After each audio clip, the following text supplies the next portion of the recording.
Hey, Jules Bless Vegan, and welcome. And for those who are new, I hope you can benefit from this channel. Happy post St. Patrick's Day. It's already 12:20 in the morning. I didn't make it by midnight. It was like a crazy busy day. I started out with Mass. I went on to, hanging with family. We had a great St. Patrick's Day dinner. It was a ton of fun. And I just didn't get here in time. I prayed my rosary while I was rebounding, which was kind of double tasking, which was great.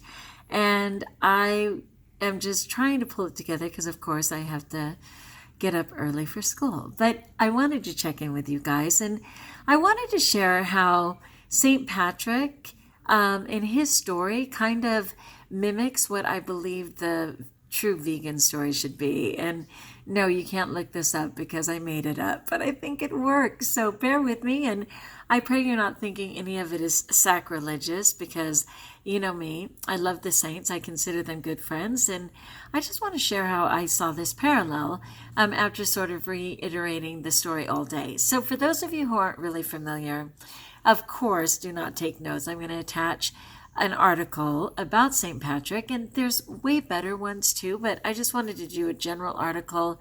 I'm sharing just briefly about his life and the miracles that he performed.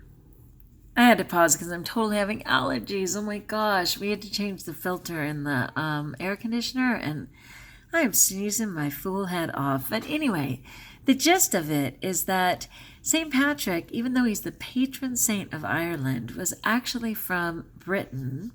And he was kidnapped at the age of 16 by Irish bandits and brought to Ireland as a slave.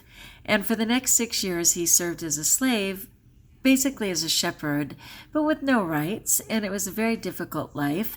And he had a repetitive dream telling him that he would go home to his family and that there was a boat that would take him there that was like 200 miles away. And by grace, he finally got to that boat, and he was captured again briefly and enslaved again, like in France, but he made his way home.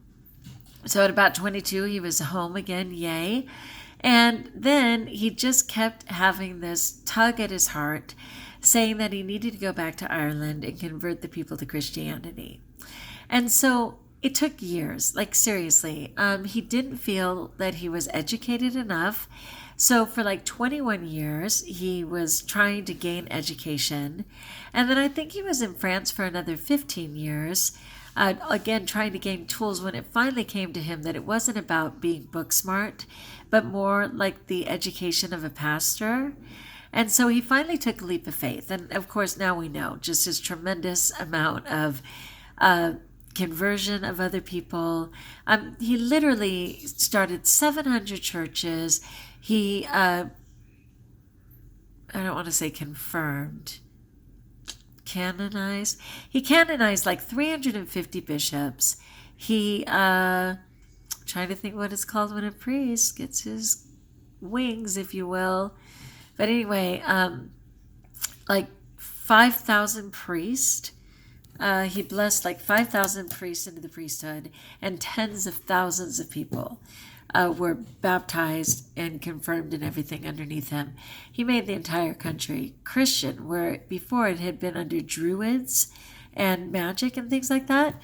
But in his tremendous faith of, and belief in God, he performed amazing miracles, including raising what's been written as 33 people from the dead and one horse, which you gotta love that.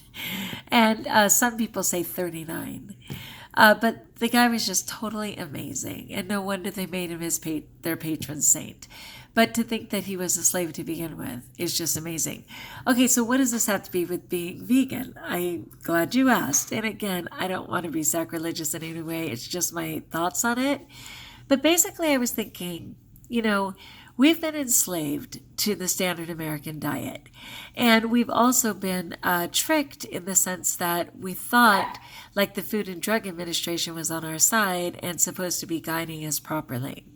So when we finally escaped that horrific way of eating and essentially went home, meaning home to our bodies, home to our healthiest self, home to natural foods instead of processed foods, we had a tugging at our heart that said we have to go back and inform the people who are still in the dark.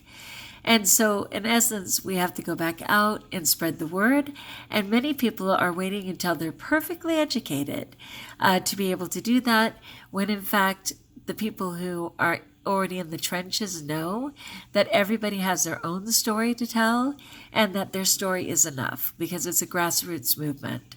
So, we're called to just share at the level that we are already.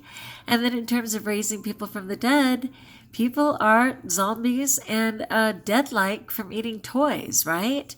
So in giving them the gift and freedom of knowing that there's a better way to live, people are coming back to life. What? Go Julie. How is that? Oh my goodness, that just seems so right to me. Like everything that we were reviewing on St. Patrick, I just kept going, why is that familiar? Oh, because that's what vegans are called to do. Let me know what you think, you guys. And do read that article if you want to know more about St. Patrick. And I would just love to know your thoughts. Can you see the parallels I'm talking about? Is it too far out there? I don't think so. Anyway, as always, my friends, since it is well after midnight, like if you like, join us if you haven't. And best of all, know that you're blessed. And by God's grace, I will be back tomorrow, which is today. Good night.